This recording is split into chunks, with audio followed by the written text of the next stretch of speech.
Where's the coast of Idaho? Does Idaho exist? Oh, no, wait, that's Ohio. Ohio doesn't exist. Welcome in, everyone. Happy Thursday and a blessed day of mourning, Indigenous peoples mourning. We have to understand that the Indigenous people of Turtle Island have nothing to give thanks for, because what was done to them was vile, awful, absolutely unspeakable violence.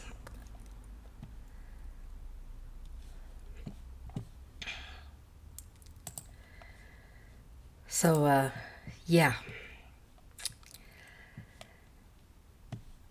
Let's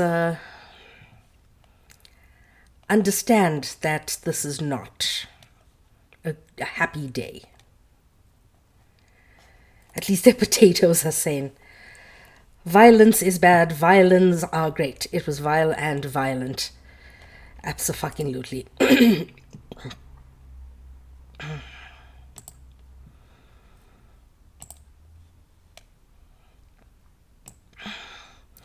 Can somebody please check if the Twitch stream is working? Because it doesn't seem like it is. Not on my side, at least.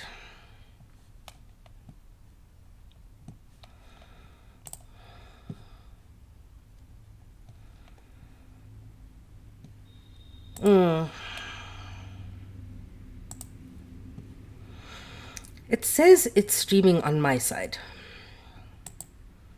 But, let's see. I can see you on Twitch, Nikki. You can. You can or you can't?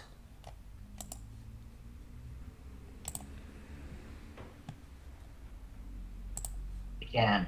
Okay, you can. Awesome. Because, yeah, it's not showing up on mine. Welcome, everybody. Thank you for being here. As my father would say when we were younger, terrific, for 3 hours getting to my parents' house today because a truck overturned on the freeway and was blocking all 3 lanes to the point that, well, and all of its cargo all across the road, and the freeway was closed from an off-ramp close to my house and then, like, I think 2 off-ramps away. It took me 3 hours to get to my parents today. Yeah. So, yeah, fun. But at least I got to see my nephews for a little while, spend some time with my parents. And if anybody has a suggestion for what I could get for my mom's varicose veins, that would be really, really helpful. Like compression socks or something like that, because she's really struggling, especially with this rain and the cold and stuff like that. So if you have any suggestions, please tell me. But also, what has everybody got planned for tonight? Are you celebrating Thanksgiving? Are you mourning today, like a lot of Indigenous people are? Are you having dinner with your family? And are you having Friendsgiving? You're on a 707-day streak on Duolingo. Excellent. What language are you learning, B? Crazy compression socks. Okay, I will write that down. Crazy compression socks. And can somebody please remind me to fill out my medical insurance forms? Dutch. It's actually an interesting language to learn. I can understand Dutch. I cannot speak it because of proximity to Afrikaans. Unfortunately, I had to learn the language of the colonizer. I speak one of them as my first language.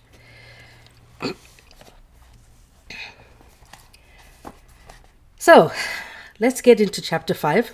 We are reading Rape, a South African Nightmare by Pumla Dineo Gqola. And we are going into the Jacob Zuma rape trial. So, for context, Jacob Zuma was the vice president of the country for quite some time, for 2 terms. He and his cronies ousted the second president of South Africa. The second president was Mandela's vice president. That was Thabo Mbeki. Thabo Mbeki was, let's put it this way, he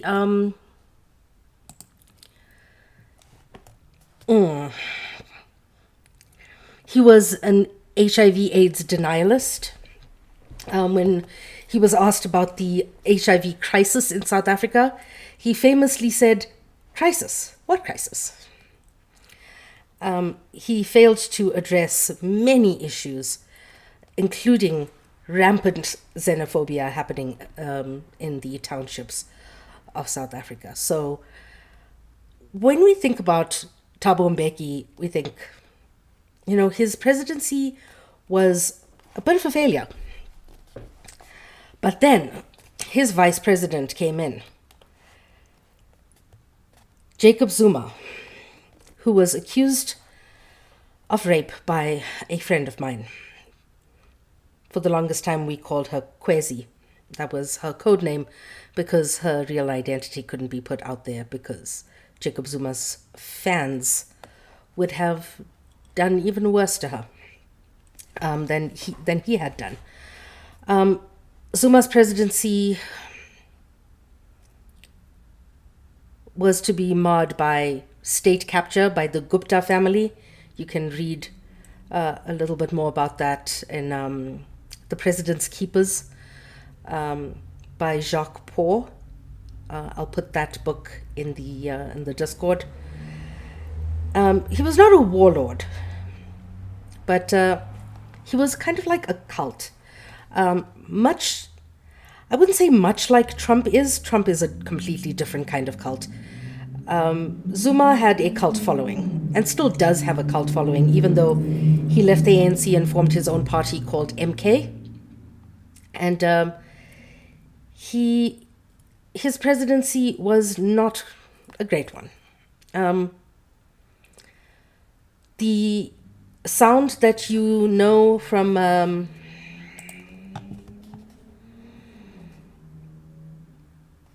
oh, that's amazing. That is absolutely amazing, B. I just saw your message. Sumud Stories is a beautiful place to order from because all of the profits go towards Palestinian creators. You can order Sumud Stories stuff from Hirbawi, from kufia.org. My kufia is in Sweden somewhere because that's the first time I ordered from them. But more of that later. Yeah, so Jacob Zuma was accused of rape by Kwezi, a family friend's daughter, really. And he said she was asking for it. It was consensual because she was wearing what is called a kanga. Please Google it. And then he was asked that if he knew that she was HIV positive. He said yes, but he took all the precautions. He took a shower. This does not bode well for us. If you ever hear this sound being used in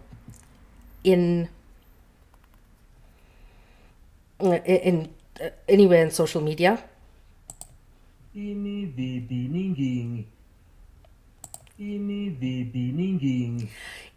Ninging, that was our president. So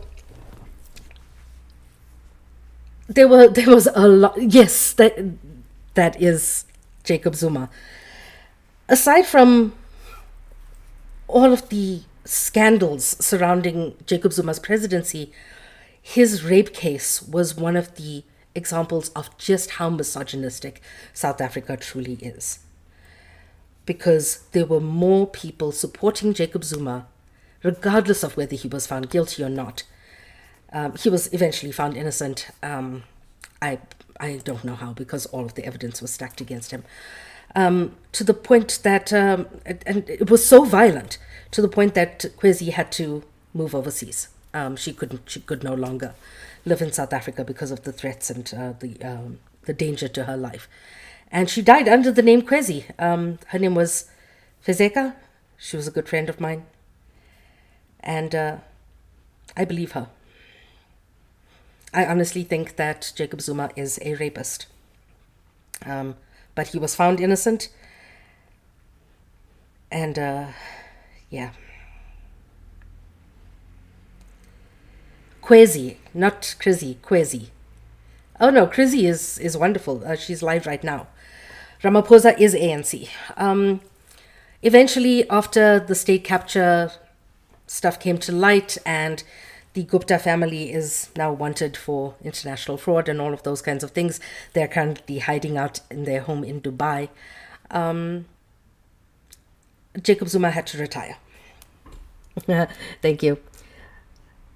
Thank you for the look. So that is a little bit of context of Jacob Zuma. Before freedom was attained in South Africa, though,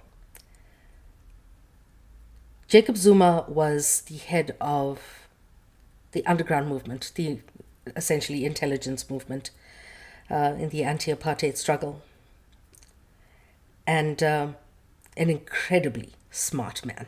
Shrewd, to the point that people trusted him with state secrets that he could then hold over people. A lot of people had. He had a lot on a lot of people, so let's just leave it at that. The response to the trial showed just the level of misogyny, and especially misogynoir, that we have in South Africa. And yeah, let's get into it. We are on page 100, chapter 5. Making sense of responses to the Jacob Zuma rape trial. As I put the final touches to this book, it has been 9 years since the Jacob Zuma rape trial. One brave and incisive book, The Kanga and the Kangaroo Court, The Trial of Jacob Zuma, written by Machilo Motsei, is the only book on the topic. I know of 2 manuscripts on the trial whose publication has been thwarted, although I hope that this will prove to have been a long delay. The trial inspired and provoked an outpouring of writing in creative, op-ed, journalistic, and academic publications. The range of perspectives explored in this material tells us something about the perceived importance of the trial. It was a difficult moment in South Africa's post-transition period. Sorry.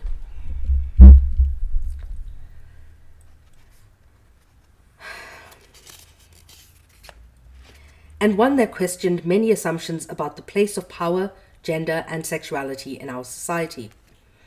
The trial took place as much inside the walls of the court as it did in the court of public opinion, a space that included the kangaroo-style courts that Motsei addresses.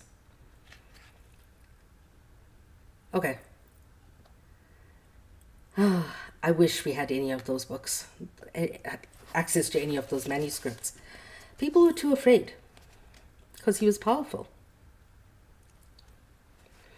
Whereas rape had long been a preoccupation of post-apartheid South African public talk, the trial revealed great chasms in how different South Africans understand rape and choose to respond to someone accused of it, on the one hand, and a woman who laid a charge of rape on the other.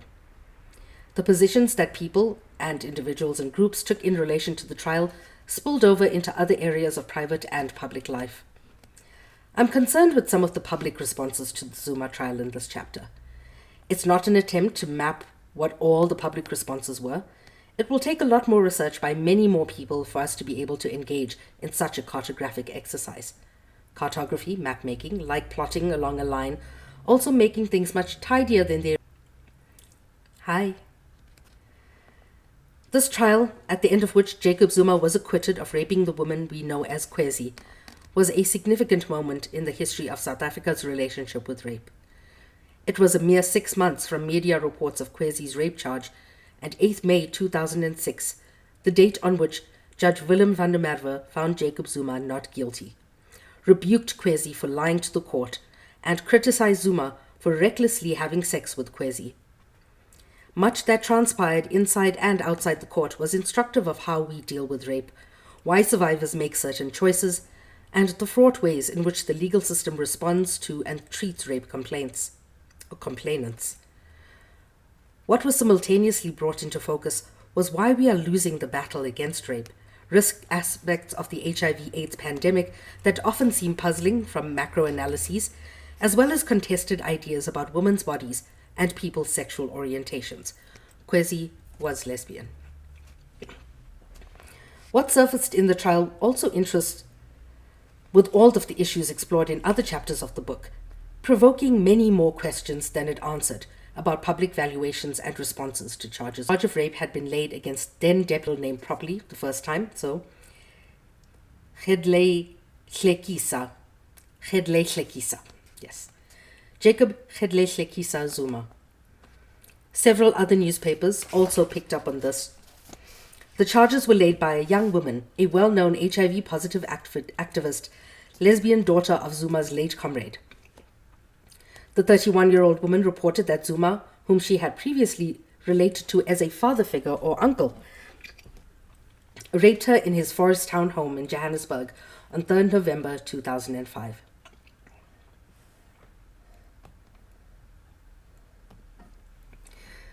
Confronted with repeated denials, the Afrikaans newspaper Beeld first published the Hillbrow police station case number and later revealed the complainant's identity. That was terrible fucking journalism. You never reveal the identity of a complainant. You don't reveal a case number for a case such as this. Like, what the fuck were they thinking? I know what they were thinking, because Beeld newspaper is a fucking racist paper. It is a racist-ass publication. It was anti-black to its core.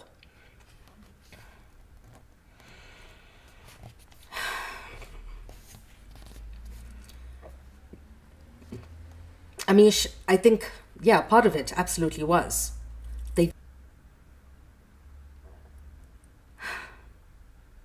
When I got the call that she had died, Kwezi was a friend of mine. A dear, dear friend. And I adored her. We should have done better by her. All of us should. But Beeld did incredibly badly of Kwezi as the victim. I do try my best, and I need to try harder. I live in this country. I need to speak at least one of the languages. I understand Zulu. I don't speak it very well.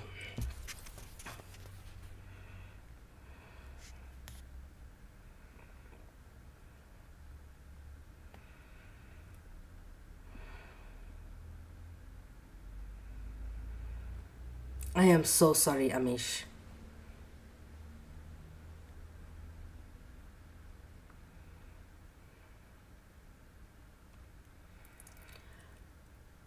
Please DM me if you want to talk further about that, please.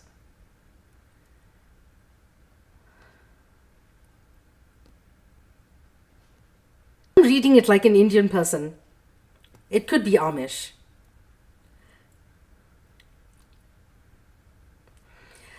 As a journalist, I understand the predatory nature of journalism completely. I'll get back to you, Dr. Jace. Please remind me about that, because that's a whole thing. But yeah, the predator. Yeah, Beeld was anti-black.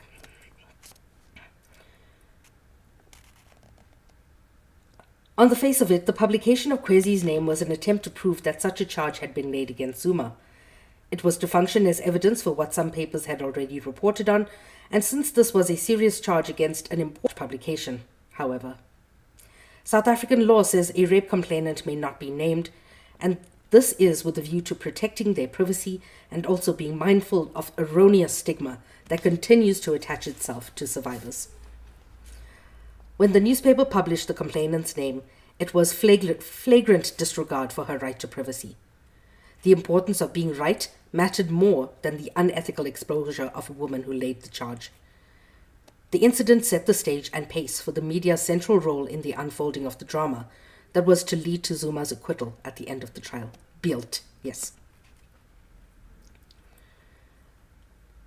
While the staff of the newspaper could not have predicted what was to unfold, the media was the way in which the vast majority of the public accessed news about the trial, while thousands turned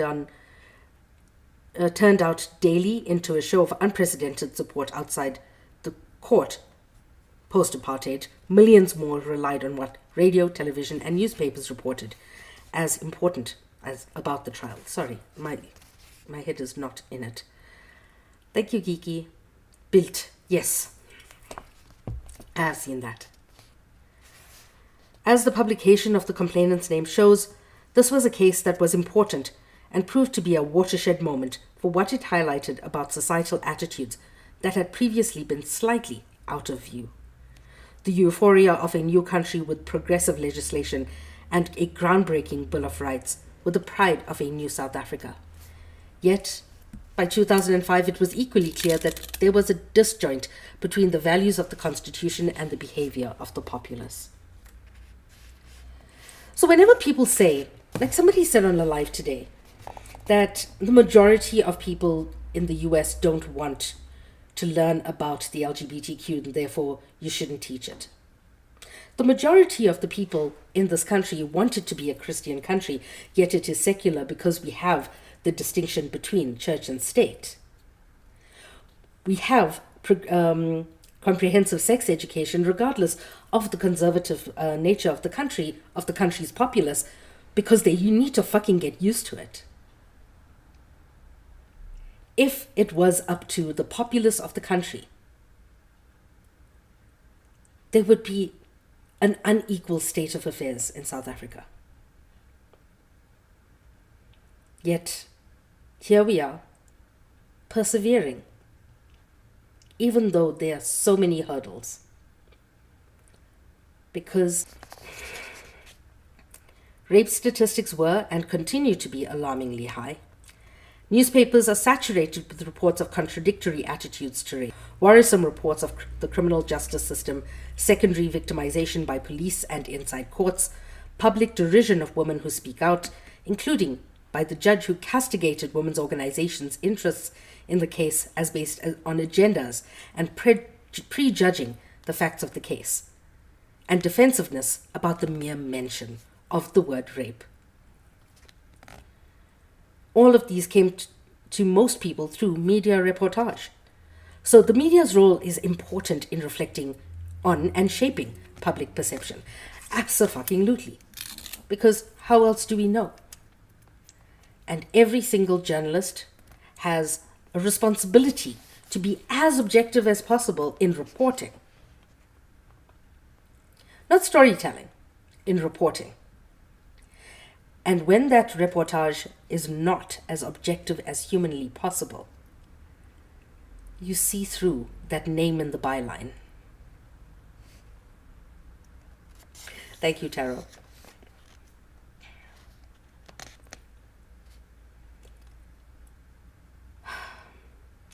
The media played no different a role in the rape case of Zuma. Across the spectrum, the media staged responses that ranged from disbelief and confusion to rage and support. It was a case that split South Africans in stark ways and revealed the daily vast chasms in values and perceptions among South Africans, demonstrating how powerful these differences were on how gender and sexuality matter. While the Rainbow Nation and united in diversity motives had long been questioned until this trial, race and class investments had been assumed to be the dominant fault lines. to speak about the media's role is somewhat misleading, since reportage and contestation took on varied expressions across the media landscape. Although opinion is explicitly staged on the analysis and editorial pages, with the journalistic sections of the paper described as impartial, this case, more than any other, showed the fallacy of this insistence on journalistic neutrality. This is not a new matter. Consumers and media audiences understand that neutrality is a myth and make decisions on which outlets to tune into, call to, or write into, or buy accordingly. Reporting on that. But as soon as I see that something is from a far-right publication, I disregard it. And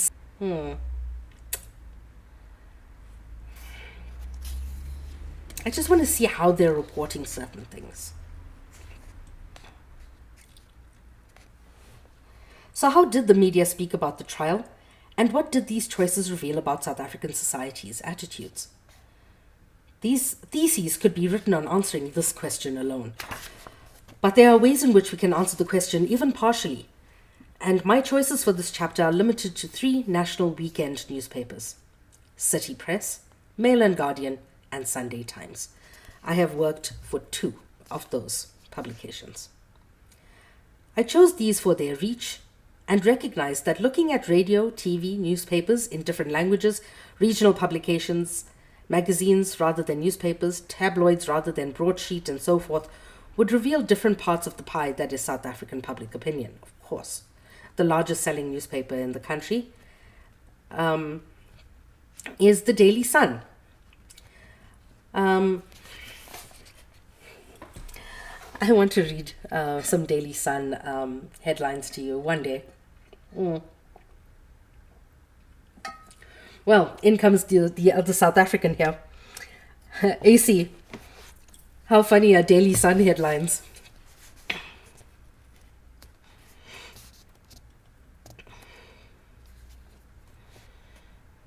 Oh, they're hilarious. The Daily Sun is wonderful. I want to work for the Daily Sun one day, like when I give absolutely no fucks about anything. Allow entry into a broad societal attitude to all the issues associated with the rape trial. These newspapers show stances taken by national media and give us entry into circulating values and understandings of rape in our society. Second, and equally important, for the purposes of this chapter, I am less interested in the accused, Jacob Zuma, as a person vis-a-vis the trial. What is instructive about the trial is how ordinary it was, as various feminist writers such as Pregs Govender, Nikki Naylor, Vanessa Ludwig, and I pointed out in our public writing. Tim argues on a typical rape case by allowing its various dimensions to be played out in the public glare of the media. We are able to expand or examine some of the ways in which rape is imagined, understood, and explained by certain groups of South Africans, and therefore perhaps better continue to reflect on strategies against it. It's also important to identify the ways in which the trial was not typical. The exceptions identified by Lisa Vetten and Liesel Geertholz.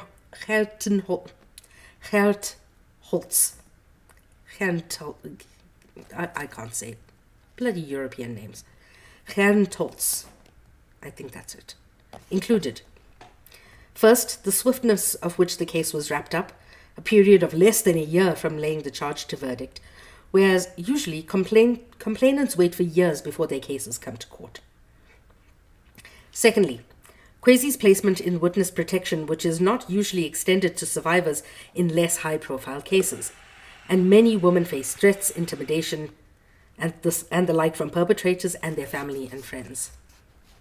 Third, the proper collection and presentation of DNA evidence to the court, whereas in many cases, the evidence is not collected at the scene of the rape, or is lost, or is never presented to court due to the enormous backlog was only processed in 2016 because I had a close friend in forensics. It would never have been processed otherwise.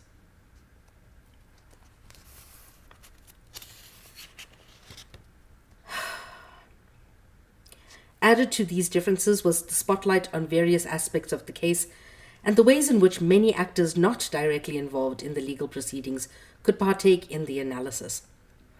In other words, journalists chose to highlight, interpret, anticipate, or edit out, all offered a rare window into how South Africa thinks about rape, sexuality, and power.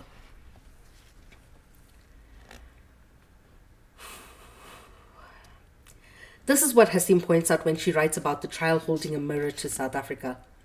All of these ideas and interpretations existed prior to Kwesi laying the charge of rape, and they are directly implicated in our inability to curb the frequency of rape in South Africa. Thank you, Seth.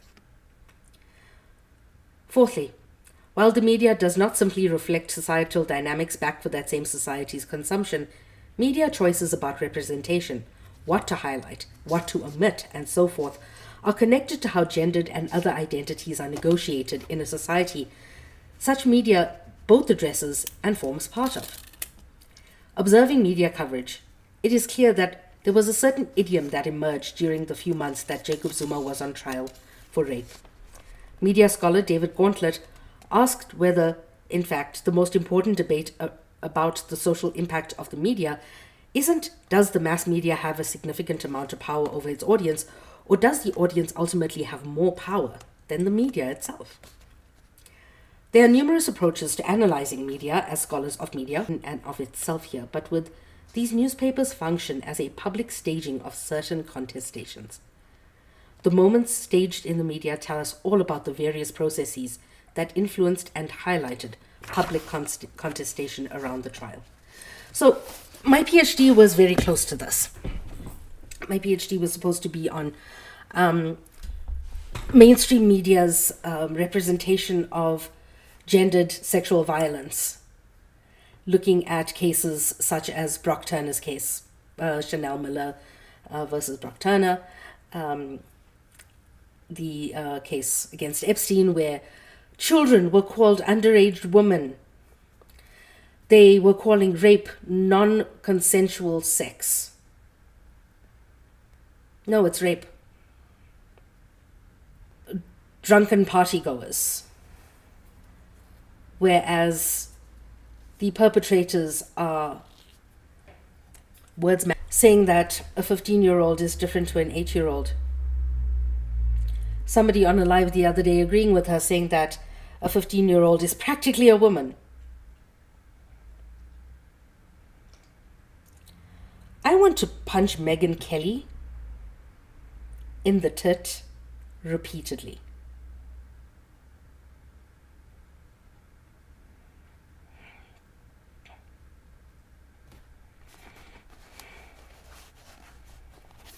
I'm sorry that was done to you.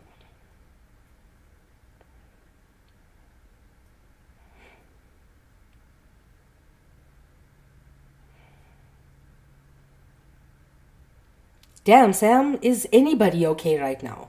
The world is on fire. Absolutely understood.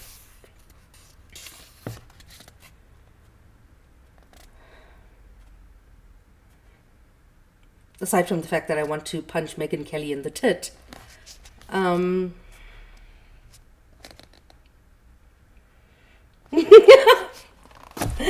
harassment and bullying.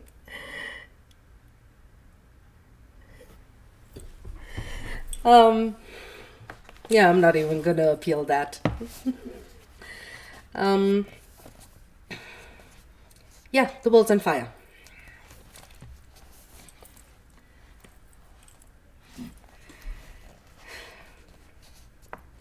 Thank you, Tara.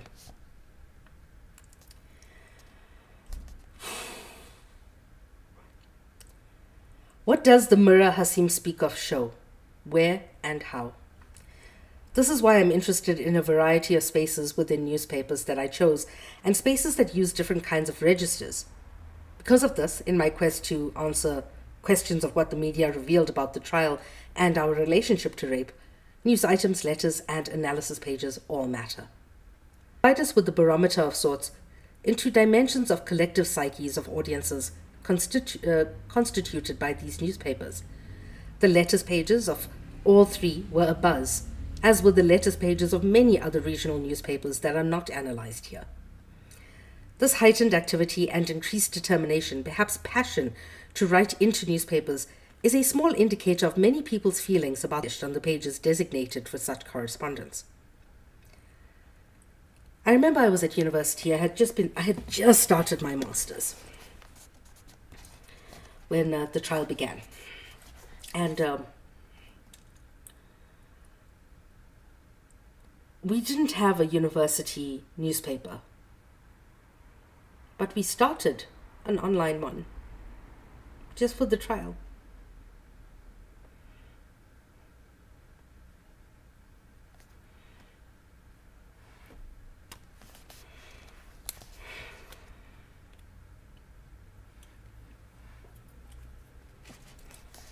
Fifth, never before has the public sphere been so visibly taken by feminist commentators, and repeatedly on the same media outlets they sometimes took issue with.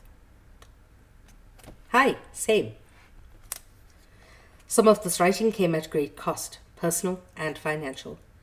Some commentators had work contracts cancelled and calls unreturned when they suddenly found themselves on opposing sides of the rape trial, divided from colleagues, or when their public opinions were seen to threaten future finances for employers.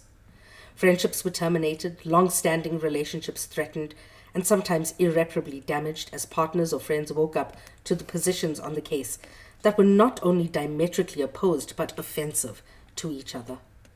When one partner believes the complainant and argues for those who vocally support the accused are not only trivializing rape but guilty of secondary victimization, on the other hand. And the second partner believes that the accused is either being maligned or singled out as part of a conspiracy, since he is not the only one guilty of such an offense. Repercussions may be felt in other aspects of the relationship. Nor was this the cost only to feminist commentators. Given the politics of access to publishing in mainstream media in South Africa, I am aware that the chances that many more feminist submissions, letters, and other opinion and analysis pieces were submitted than were published. Still, the significant volumes and high visibility of feminist commentary and overall explicit engagement with the media by readers was notable. Letters, opinion pieces, and other analysis written for the newspapers was not the only feminist intervention. The most significant came from the women's groups that came together to form the 1 in 9 campaign to provide various forms of support for the women they called Kwezi during the trial. Although 1 in 9 could not have anticipated the tens of thousands of people who came to support the accused, most of the pioneer group were seasoned activists in the fight against gendered violence. Many of them had extensive experience of supporting rape complainants through the system, were trained counselors, and were well versed in the legal justice system. Many were themselves survivors of sexual violence. Joining 1 in 9 as a 21, 22-year-old, there was an air of uneasy recognition.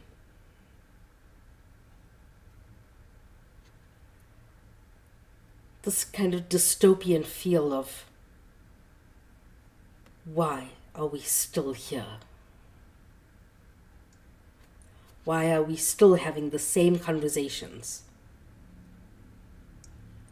Shouldn't we be advocating for fucking honeybees?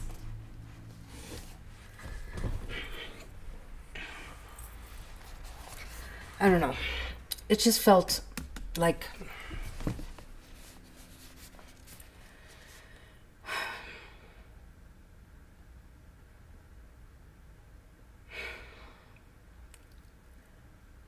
it felt both hopeful and hopeless at the same time.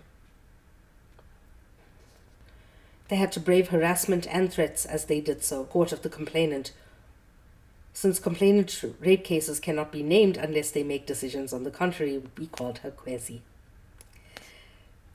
They had chosen to call her Kwezi, fully aware of the earlier breach by the newspapers to rebuff Zuma's denial that a charge of rape had been laid against him. Feminist interventions also included the application for amici curiae, friends of the court, a strategy that was hotly debated and critiqued inside and outside feminist communities, and the various public and academic responses offered as critique, intervention, and responses to the trial. Who then was the Zuma of the April? Fikile Ntsikelelo Moya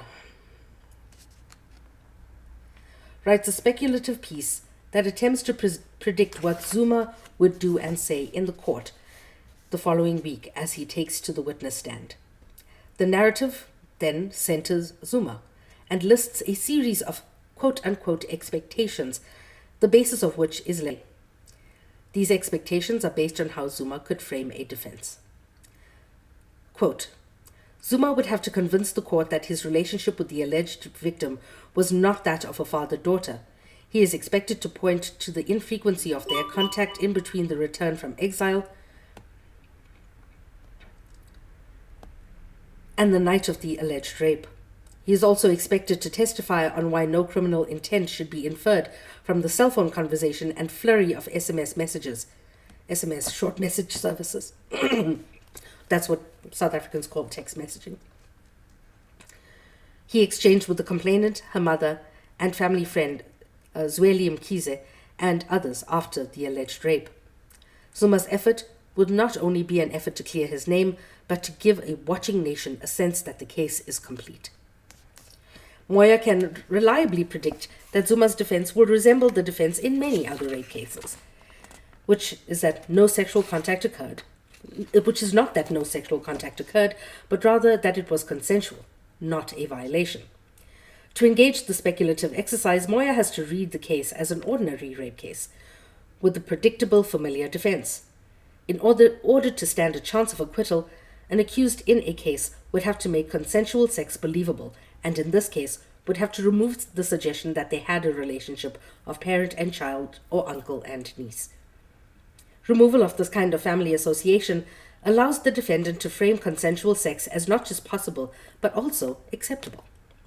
Whereas sex with his daughter or niece would transgress acceptable standards of morality and therefore backfire. Even then, it didn't. Since it increases the possibility of the court believing the accused that no crime had been committed. However, to be completely believable, Zuma would also have to explain the flurry of messages between parties named, given the infrequent contact prior to the contested night. Moya does not clarify whose expectation he lists, but he need not. They're probably informed by some legal opinion.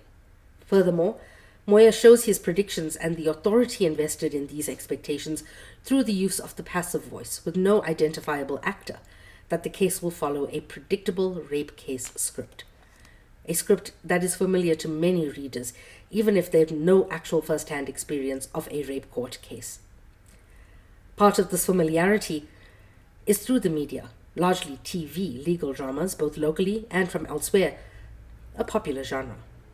Moya thus positions himself as the reader as co-knowers of what is expected to transpire the following week. However, if the content of the article is already shared or common knowledge, the detailing here is redundant unless we recognize that rhetorically it works less as a source of information and more as a way of constituting shared community with readers. Shared background knowledge, assumptions, and expectation reinforce the reader's connection to Moya. Alternatively, the reader who does not feel constituted as an insider does not recognize the knowledge presented by Moya and is cast as the position of outsider, allowed entry and access to valuable knowledge. This impression is buttressed by the news item placed immediately below Moya's piece, the one that attempts to demonstrate vox pop. The item uses the question as a title, "Is Jay-Z still the darling of the worker?" And is subtitled, "A straw poll by Monaco Dibetele indicates Zuma remains a firm favorite to the person on the street." The 4 people interviewed all offer unconditional support for Zuma. The 2 news items intersecting in interesting ways. The first does not quote Zuma as suggested, but refers to what he is expected to say. In fact, Zuma does not speak at all. The second is revealing. The use of still requires shared prior knowledge that this was once true. And yes, it was once true. Unlike Moya's piece, where Zuma appears as the archetypal accused expected to perform exceedingly well in the rape script known to all, and in the second, intimately familiar, beloved. The poll confirms that the accused continues to be the worker's darling. The larger suggestion is that rape has changed little for him outside of the court. Hello, my love. Okay, I'm going to take a wee break and come back and let's see. Oof. They 110 to 124. 14 pages. Think we should do it?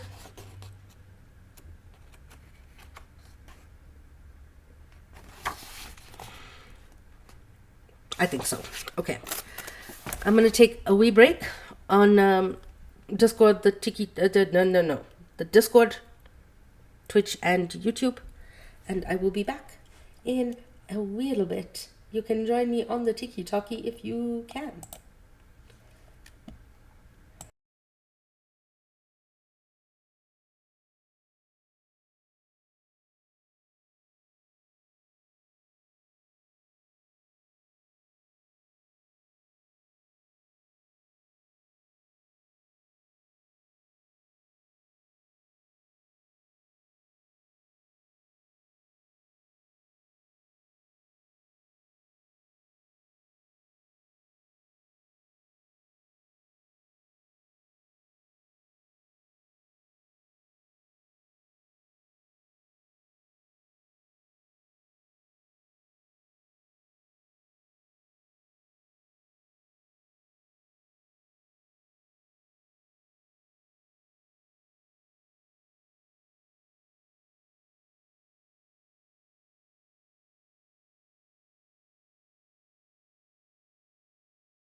Yes, the impact of the crime is still regardless of whether the legal precedent labels it as such, yes.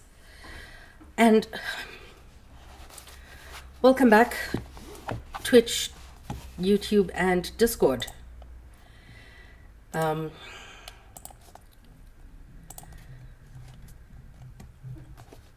think I will finish the chapter today, regardless of how difficult it is, because it is an important topic.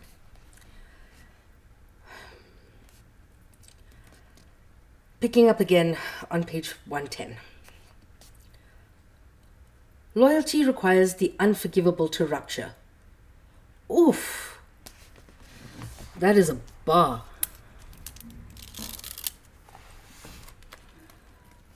And that could be said about Trump as well. Loyalty requires the unforgivable to rupture.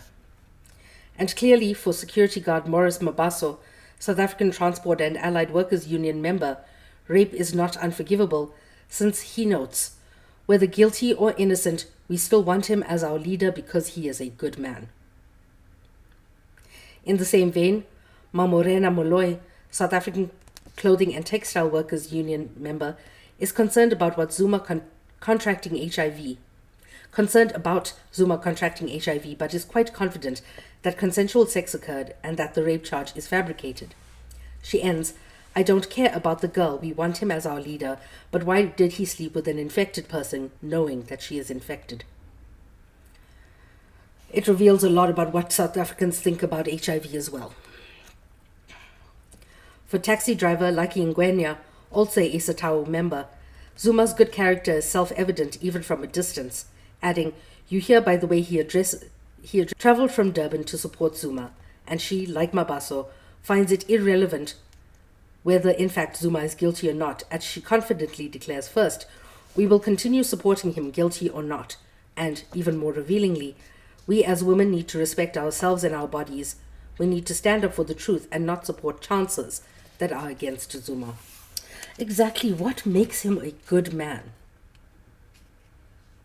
If rape is not the red line for you. I couldn't bring myself to vote for him.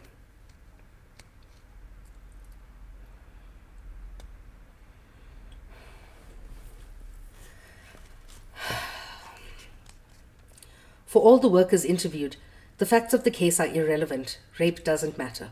What does matter is their feeling about Zuma. Unlike the previous article on the same page where Zuma needs to perform successfully in order to stand a chance at acquittal, for the workers interviewed, the courtroom is a sideshow. It is the court of public opinion that matters, and there Zuma comes out on top. What is striking is the repetition of the insignificance of rape, as well as the insignificance of the complainant.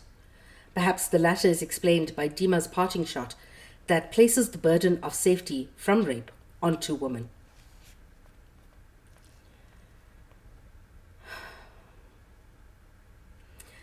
Here she cites a different but familiar script that holds that women can escape rape if they assume appropriate femininity. In other words, for Dima, Kwezi needed to behave properly, to respect herself and her body, in order to escape rape. The language and logic used by Dima is of slut-shaming, one that sees women as solely responsible for how men treat them. It is Kwezi who needs shaming, Dima suggests, because women who do not respect themselves are liars and unreliable, and need to be opposed by women like Dima, who are their opposite. Slut-shaming is a phenomenon of casting aspersions on a person's sexual behavior as inappropriate and undesirable through marking it as shameful. Dima reads Kwezi as a liar who had inappropriate sex or put herself in danger of rape by behaving inappropriately. On the same page, up against the far right edge in a single column, is Liesel Grantholt's commentary on why the contentious Amici Curiae application matters. She explains the relevance of the intervention by a group that sought status as Amici Curiae to the High Court, a group composed of the Center for the Study of Violence and Reconciliation, the Center for Applied Legal Studies, Legal Advocacy Center. CB, I need to do better. Chwarana. Legal Advocacy Center. My language is very colonized. It takes work to decolonize how we see language, pronouncing people's names, and recognizing other languages within our spaces. All groups with a significant presence in women's rights work. She explains that the three groups were motivated by the desire to assist the court on important issues that the court needs to decide during legal proceedings, that they had been motivated by a history of states and freedom of expression, underlining that this particular type of amicus has been used effectively by many civil society organizations. What is your first language, if I may ask? Finally, although the judge rejected the application, Gqola optimistically muses about the advantages of entering the fray, outweighing the disadvantages, and her hope that it will send a clear message of support and encouragement to other survivors. The decision of the group to apply amicus drew from experiences within the criminal. Being accepted as amici curiae enables the courts to express expert and background information on the matter at hand that is not necessarily part of court proceedings. Got you. When I went to Pennsylvania, the first thing we got as soon as we stepped off the bus was the Amish pretzels. Unfortunately, I'm not allowed back in the States.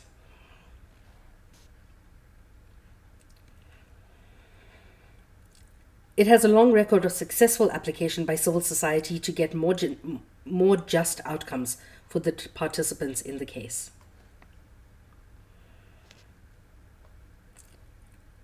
What Gqola's optimism points to is the background as well as publicity that was generated by the controversial decision taken by these organizations to apply. Kwesi disagreed with the application and had outright rejected the tactic and attempt to assist her in this particular way. Consequently, the application was highly criticized by feminists who supported Kwesi and had formed the 1 in 9 campaign, and who wore purple t-shirts outside and inside the court. On the whole, feminists in South Africa disagreed significantly on the validity of the move. Now, many of these white-led organizations wanted to form this part of the support for the complainant. I see it as a little bit of white knighting because Kwesi didn't want it herself. And regardless of what it would have done in the bigger picture, what needed to happen in that moment was the victim of that particular case protected as much as possible. And that was completely disregarded by these groups. And what we see is a classic example of white feminism, saying, look at us. What you're actually doing is putting her in more danger.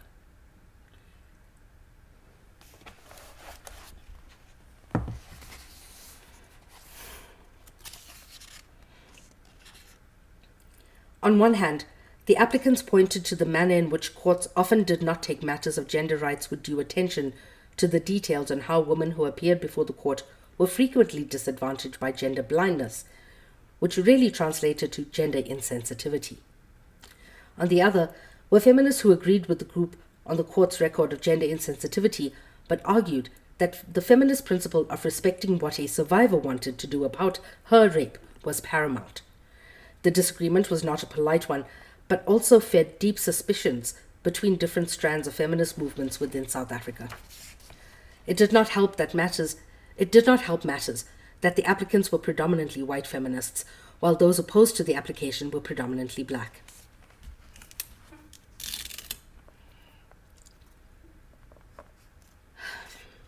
Contestations, tensions, and wounds between black and white feminists as groups run deep in South Africa in ways that resonate. It's important to note that this was not a tidy disagreement between liberal white feminists on one side and anti-racist black feminists on the other. although some of the discussions echoed this older disagreement and pain. In fact, there were anti-racist feminists on both sides populated by feminists with deep roots in feminist activist work and long-standing traditions of working collectively across this divide. Yes, absolutely, 100%, ignoring the impacts of their misinformed attempts to quote-unquote protect. In other words, it's important to remember the distinction between being a feminist who is white or black and the Mail and Guardian page seems to have juxtaposed very different approaches to the trial. Those who recognized that the case had all the characteristics of a typical rape case and would be predictable in some of the proceedings in court, support for Zuma unconditionally, and cared little for the formal proceedings within the court. Their loyalty knew no bounds, and nothing would dissuade them in their support and disapproval, and sometimes often disdain, for Kwezi. For the second group, what mattered was the court of public opinion, as tens of thousands traveled to support Zuma outside the court. It became clear just how organized the group was. Third, were those who sought to support Kwezi in a variety of ways, successful and otherwise. The union members come from 3 of the Congress of South African Trade Unions' 21 affiliates, one of the alliance members with the African National Congress and the South African Communist Party. They not only speak as workers and quote-unquote ordinary people, but also speak from the official left. The newspaper's approach on this page is cartographic, an attempt to map out public sentiment, trends, and patterns. Throughout the case, the Mail and Guardian layout choices remained interesting. So are many of its headline choices on positioning, especially coverage. Later headlines such as "In Defense of Kemp J. Kemp" led readers to ask why Zuma's lawyer needs defending, against whom and what, questions that were not adequately addressed in the body of the article. Such headlines were buttresses in the wildly circulating accusations that Zuma was a victim of a political conspiracy. Despite its stated vox pop, the same paper also published letters to the editor that showed that the public were very divided on Zuma. The pages of the paper became contested spaces since the editorial, comments, and views then suggested by the headlines and news items.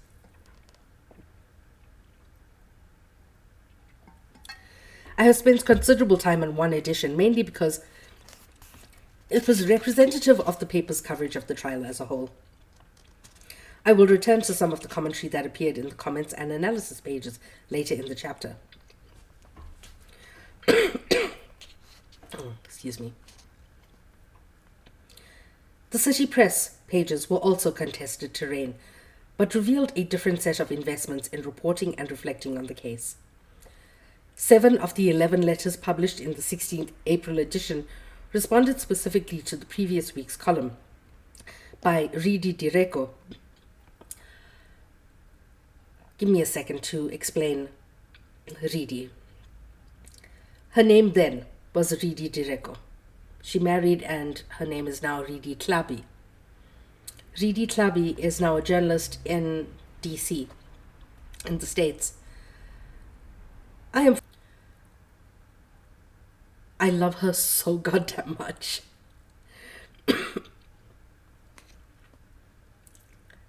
Ridi is one of those journalists who keeps my faith in the profession,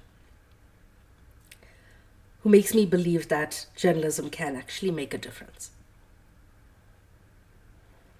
who keeps my belief in this profession going.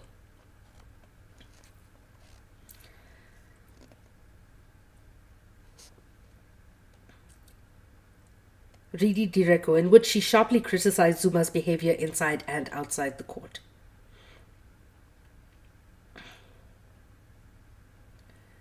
Nkululi Kobe from Port Elizabeth prefaced his letter with the admission that the Zuma trial had so significantly polarized society that he had been warned to hold his tongue in order to better safeguard his future economic and professional ambitions. Thank you. His letter notes an example of the kind of personal and financial costs that often stem from positions individuals took vis-a-vis the Jacob Zuma rape trial. In order to be safe, he was being warned to hold his tongue since he had nothing to lose if nobody knew where he stood. He could not be disadvantaged in a career and finances if those in a position to benefit him on monetary terms or advance his career did not know his stance on the trial, which may very well run contrary to theirs. The fact that Kobe mentions this advice only then to publicly ignore it signals that he thinks what is at stake is quite insignificant. He chose to point out Zuma's contradictory allusion to Zulu culture by noting how many understood norms that he discards at will, including compromising his own daughter's integrity by making her speak on her father's sexuality. He ends with, the final judgment in deal with the consequences regardless of the outcome of the case. If Zuma really holds Zulu cultural norms in high regard as he claims, he should be consistent to keep his child out of sexual matters. Zuma had failed to keep his required distance between his relationship with his children and his sexual activities, and therefore only alludes to Zulu cultural values when this would advance his case. Flouting them when doing so will serve him well. It is therefore a consistency and moral parenting test that Zuma fails in Kobe's eyes that will cost him in the future. It didn't. Reporting on the fact that the complainant had relocated after the trial, Wanda Hlongwa and Stembiso. Prior to this, the media reported widely on threats to the complainant and her family outside the court, attack on homes of her family members, and the burning of her photocopied pictures. The placing of unsafe under question is interesting against this backdrop. The effect of this questioning of her safety is to render her unreliable and undermine the credibility of those who have reported on threats to Kwezi's life. We saw the threats. We saw all of it. She was unsafe, right up until her death.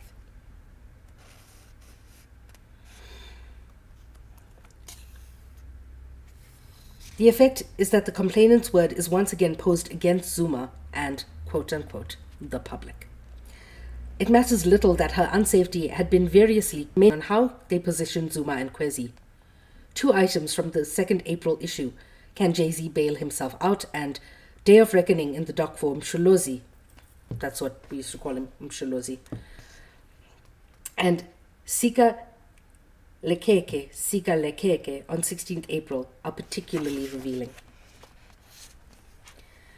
The casualness and affection in Jay-Z, as how we addressed him, echoing the cool masculinity of a rap star similarly named, but also on its own shortening coupled with playful connotations of bailing himself out, making light of the serious charges he was facing. The second headline from the same day is reliant on equally affectionate terms, softening the biblical Judgment Day rhetoric with reference to Zuma by his clan name, Msholozi, thereby creating a space of immediacy. The content of the articles are consistent with what the headlines signal. What is more, so many headlines from the 16th April issue refer jointly to the literal cutting and sharing of cakes celebrating Zuma's birthday while the trial continued, and the general festive mood which sat oddly with what was transpiring in the court. In a disturbing and deliberate confluence of meanings, however, City Press readers know that Msomi's article is headlined with an intertextual reference to a Kwaito musician, Arthur Mofokate's hit song of the same name.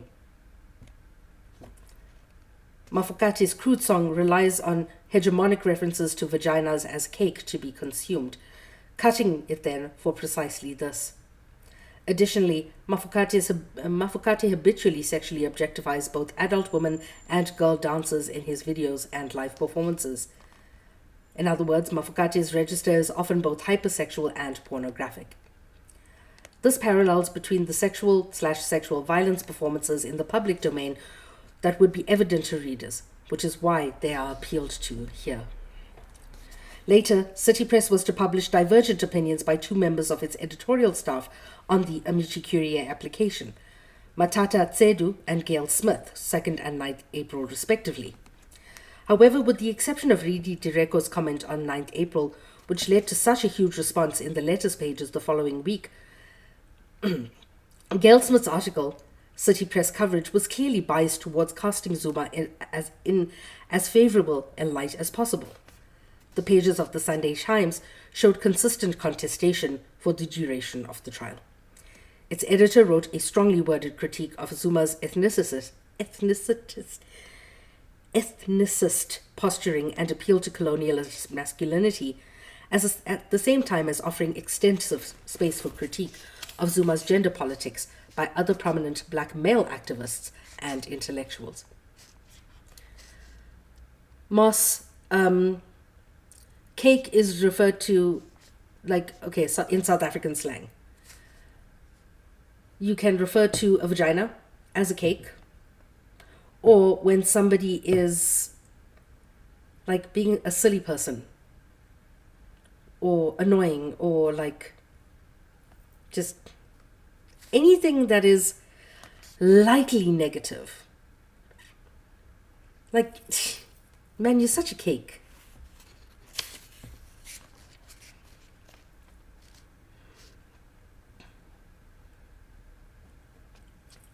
It's never ruined cake for me. Charles Molele, Moipone Malefane, and Divuho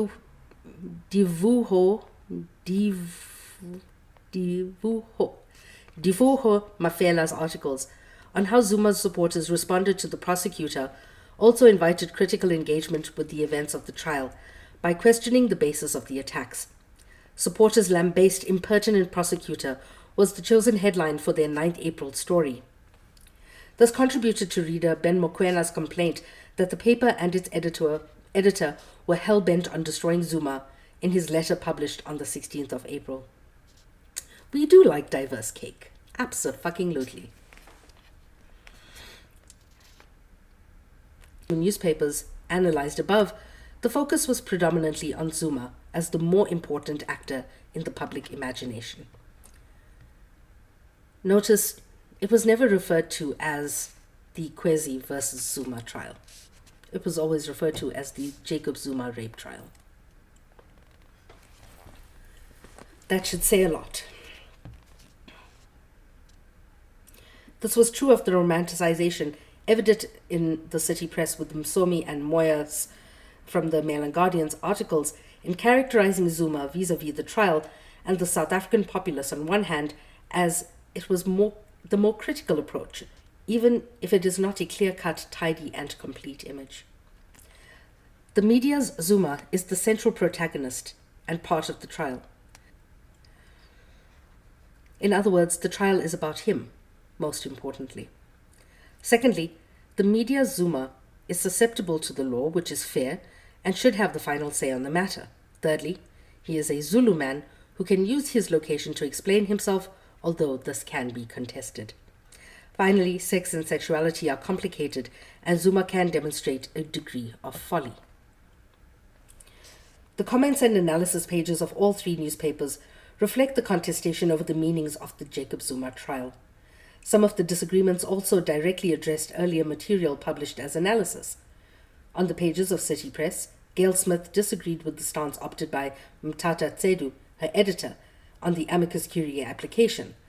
Tsedu's piece argued that the decision to disregard Guhezi's wishes was callous and deserving of contempt, since it sought to take power away from someone already disempowered by the spectacle outside the court. Africa needs more interfering busybodies like these.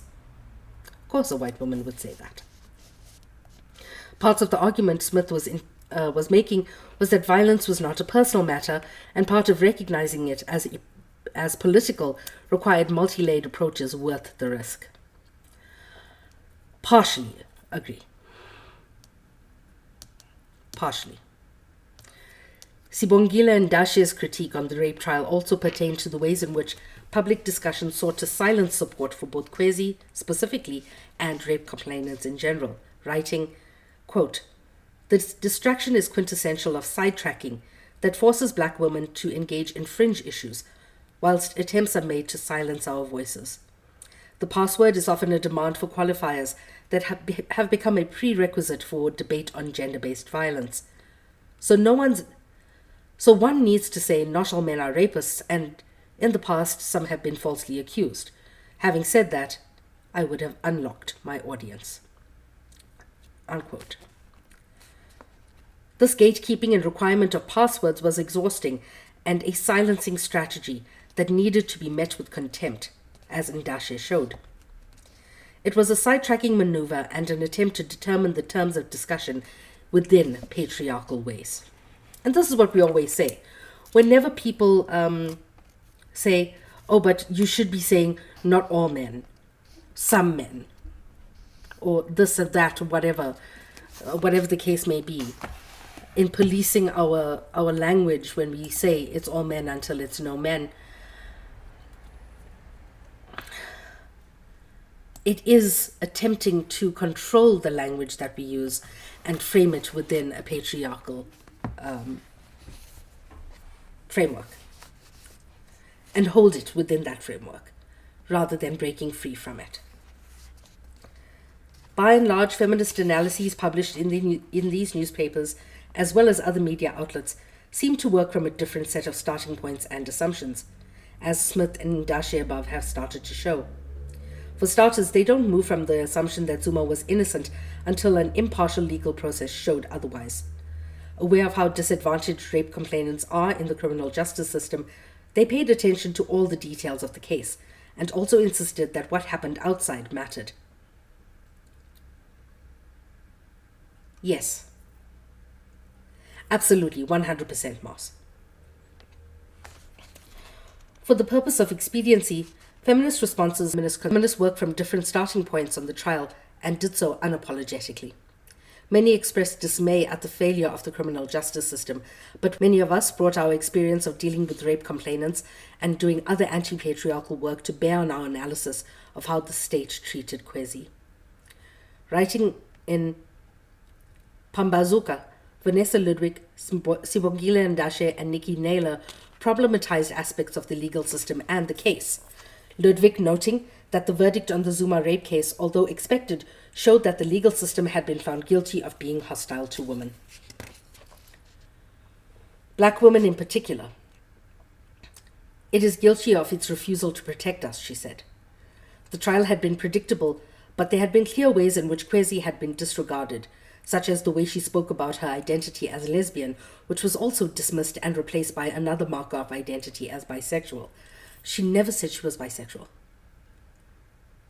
She was lesbian.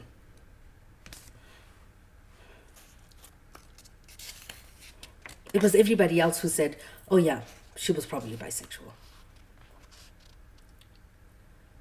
How then was a system that wouldn't even allow a woman to choose what to call herself be trusted to protect her and offer her the possibility of justice? Feminist lawyers Ndashe and Naylor treated legal instruments with suspicion, insisting that women not be fooled by patriarchal institutions that claimed impartiality. The effect of the case was the oversimplistic reliance on court cases and the legal system to correct what are, in effect, far-reaching social incompetencies. They can't fathom that she'd never want a man. And I'll speak about something to do with that in a minute. They problematized the court's treatment and inclusion of Kwezi's sexual past and sexual violence history, arguing that part of what the procedure communicated to women who had a past, and therefore all women, was that it makes no sense for women to report rape since there is no realistic chance that the average woman who lives an interesting, dynamic life and asserts sexual agency in terms of play, intercourse, or any other expression can attain justice. Naylor continued to grapple with how to claim agency, go for counseling, and still retain feminist arguments for sexual play and ambiguity, when the mere presence of a sexual history, consensual or forced, will continue to be the primary tool in re-victimization of those who report rape. Re-victimization through the inclusion of somebody's sexual history in a trial is barbaric. After this trial, clearly the average woman could never be able to place herself in a witness box with confidence, Naylor said. Yet her exasperation was tempered with the knowledge that, as feminists, we need to continue to add our voices in the name of the movement for other women to speak out. After this case, and after many, many years of fighting and drawing up frameworks and doing research and South Africa finally has a specified, dedicated sexual offences court. Convictions have doubled. Still not enough. It's still less than 50%. But it doubled.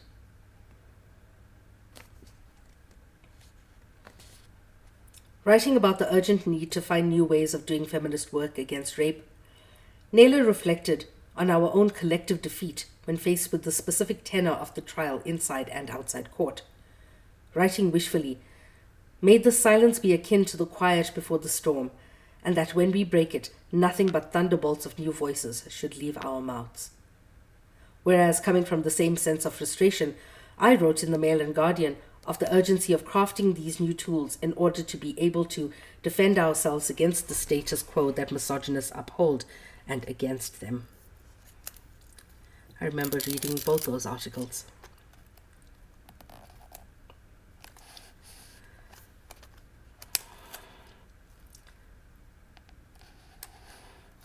One of the most striking features of many of the feminist written pieces was the insistence by many who entered the space that they believed Kwezi, positioning themselves as separate from those who had placed the burden of proof on her, and presumed Zuma innocent. Prague's governor called Kwezi a survivor who exercised her right to charge her alleged perpetrator, a powerful man. Bani Pityana called her the complaint/victim/survivor. Ndashe called all men who testified to having that we stand in solidarity with Kwezi. She has our love and support. In this intervention, she was not an incurable and feminist interventions focused on Kwezi, either addressing themselves to her specifically, claimed alliance with her through shared pain, and as one they deemed unfairly treated, subjected to secondary rape, and Governor Gqola, Kuta, and Pityana. Unlike the alleged impartial and fact-based reporting and support of Zuma, which relied on institutional buttressing, the page, but also elegantly owning her piece, Pityana's sadness and Gasa's pain were equally owned, linking the pain that responsible, humane individuals should experience upon being forced to witness a woman's violation, being turned into what Governor called a quote-unquote pornographic feeding frenzy.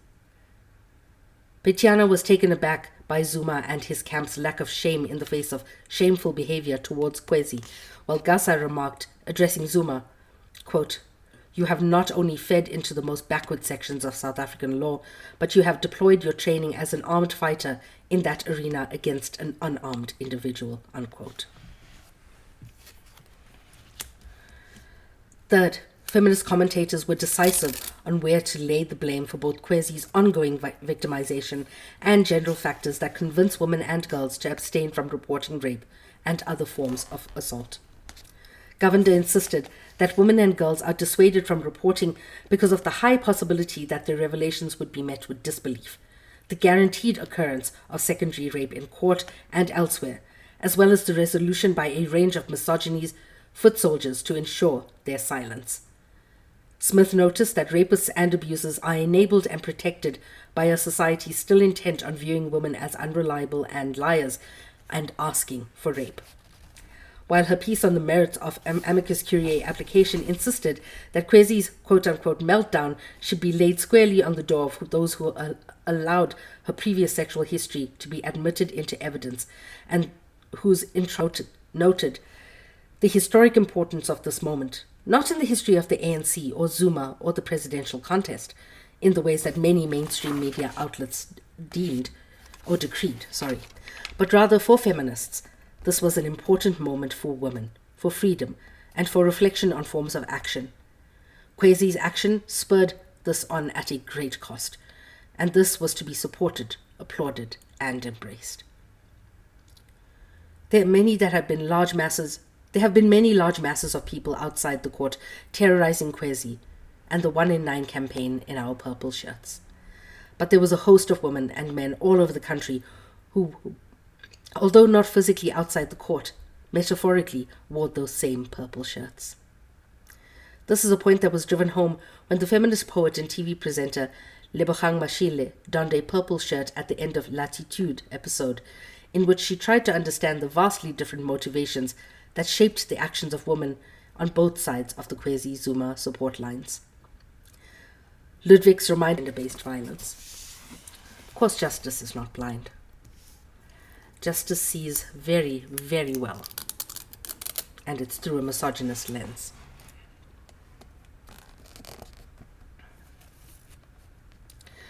Many who couched responses in feminist terms looked forward to a way out of the siege that women live under, as Wendy Isaac also calls it, because of gender-based violence. Pointing to the harassment that many feminist commentators received off-air and off-media, Ndashe argues that it is part of the attempts to make us docile, set back the women's movement, and frightening us into remembering our places as women.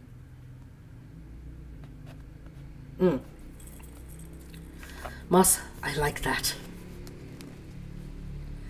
Nkuta argues that such treatment and disrespect for women's entitlement to privacy forces us to further into ourselves by tiring us out and making women think that we can avert patriarchal attacks, forcing feminists to engage with anti-feminist possibilities. Recognizing the importance of the events at the trial and the surrounding theatre, people chose to reject silence and to comment and intervene in the travesty that was the ongoing terrorization of Kwezi. They demonstrated that against all evidence, Kwezi had support and recognition, and not all were represented by circulating dominant constructions of quote-unquote ordinary people. These voices made indelible impressions on the national psyche and made it possible for Zuma and his supporters to proceed as though he had whole-scale support of people across the land.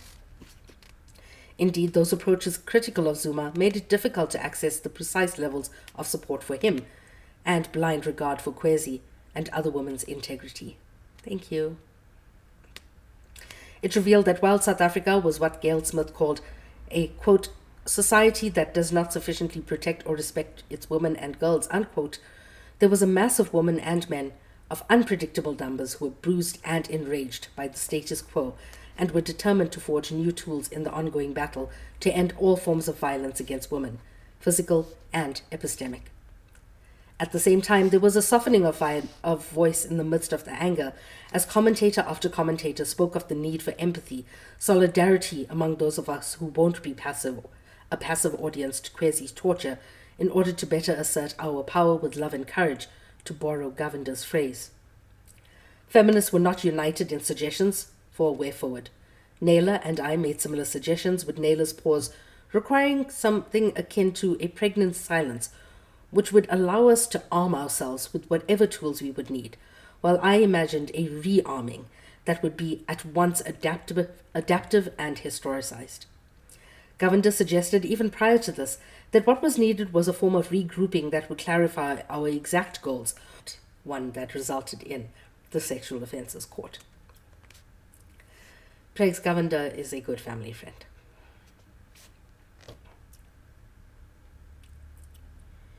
Feminist commentators who publicly sided with Kwezi analyzed here were unanimous in the fact shared blame. Society enabled the Zuma case and countless other rape and cases to play themselves out in brutal ways. Pityana was the most far-reaching in that he defined complicity as encompassing all those who did not actively dissociate themselves from Zuma and others like him. Whether this meant retaining him as Vice-Chancellor of the University of Zululand, allowing him to retain honorary degrees at the Durban Institute of Technology and Mangosuthu Technikon.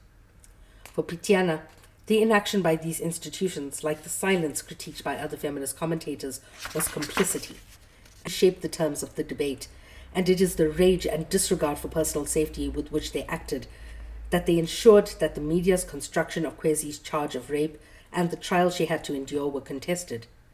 For feminist commentators, as Gasa said repeatedly on television appearances, Zuma may not have been found guilty of rape legally as per the decision of the court, but he was guilty of something. Feminists pointed to a variety of what constitute of the woman whose life was made a living hell within the public sphere and beyond. And that is the chapter.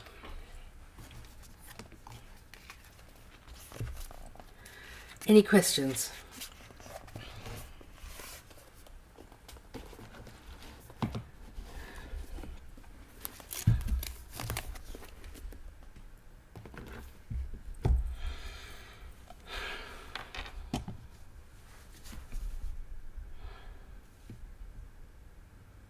It's really not surprising. Kwezi or the writer?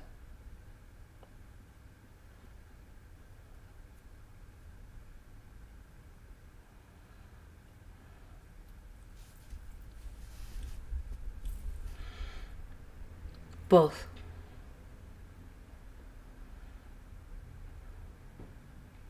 Both of them. And going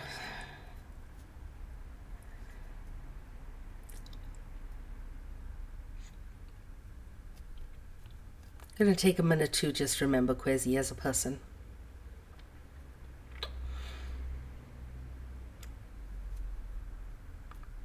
Loud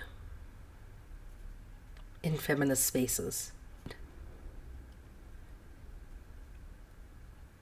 Kind, compassionate. One-on-one, soft as a butterfly's wing.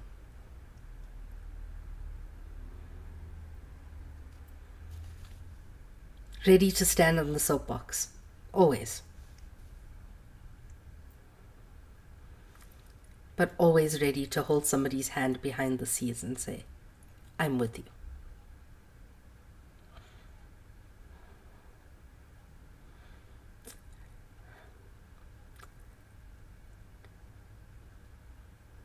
Rest in peace.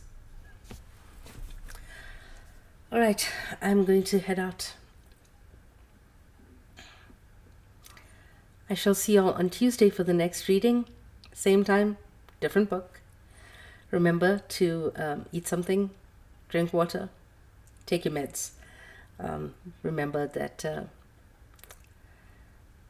this world is unkind, so it's up to us to be kind. Remember, I do have the this goal. Thank you so much for being here, Gonzo.